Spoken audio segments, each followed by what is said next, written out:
I'm going to show you how to make cool and detailed outdoor forest scenes for LEGO stop motion. First, I start by grabbing all of the little pieces I'll need for details on the floor, like grass, plants, and leaves. I gather a bunch of green and yellow 1x1 flower pieces, and also the tall grass pieces. If you don't have a lot of these, that's okay too, because you can use 1x1 round plates in various colors, and also cone pieces, anything that looks like a plant. Next, I'm going to find a bunch of these 1x1 round plates in green and yellow.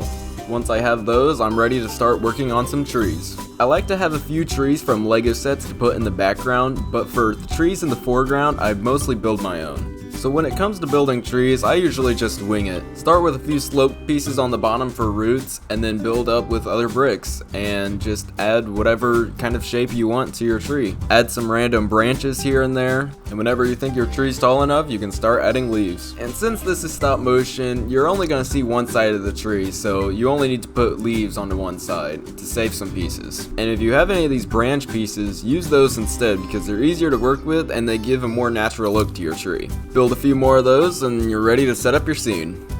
The very first thing I do is set my subject on the scene and set up my camera. Set up the background and then add in some trees. I like to do the trees first because I won't necessarily know where the grass is going to go until the trees are put down.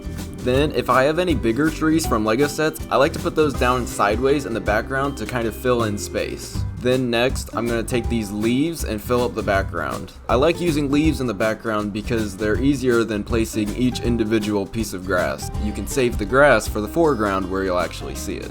Continue adjusting your scene as it needs it, then fill in any empty space that you have left. Once the background looks good, you can start adding in grass. I start by spreading out grass around the tree trunks, then I just start scattering the plates in the grass anywhere that looks good.